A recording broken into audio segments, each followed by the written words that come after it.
ბალიბელი რა არის გაგიკია? თუ არა, ესე იგი ძალიან ბედნიერი ხარ, როდესაც ბალიზე იწამლები და მუცელი გკივა, ანუ ბალი მუცელი. მოვიწამლე, ზუსტად არ ვიცი რატო, რაც ძალიან პოპულარულია.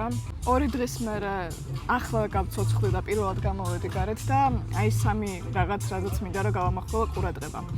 პირველი, რაც ძალიან კარგი იქნებოდა ადრე რომ ცოდნა და აქ მკურნალობა ძალიან ძვირი ღირს, აუცილებლად იყიდე ან სამოგზაურო ან რამენაირი დაზღვევას ან ამას წამახვალ, იმიტომ რომ უბრალო გადასხმა ღირდა 1200 ლარი.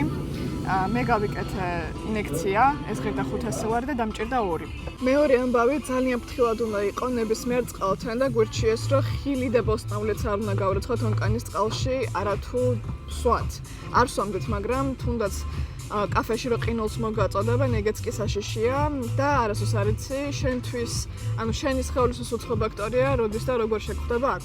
და მესამე რაც მე მინდა რომ დავამატო, არასოდეს არ ვაფასებ ჩვენს ჯანმრთელობას, როდესაც ყველაფერი კარგად არის და ჩემთვისაც ვეუბნები ხოლმე, ხშირად მინდა გამახსენდეს, რომ ყოველ დღე გავიღვიძა და რა კარგია რომ ის არ მტკივა, რაც მტკიოდა და იმ მომენტში როგორ ვოცნებობდი, რომ მალე გასულიყო დრო.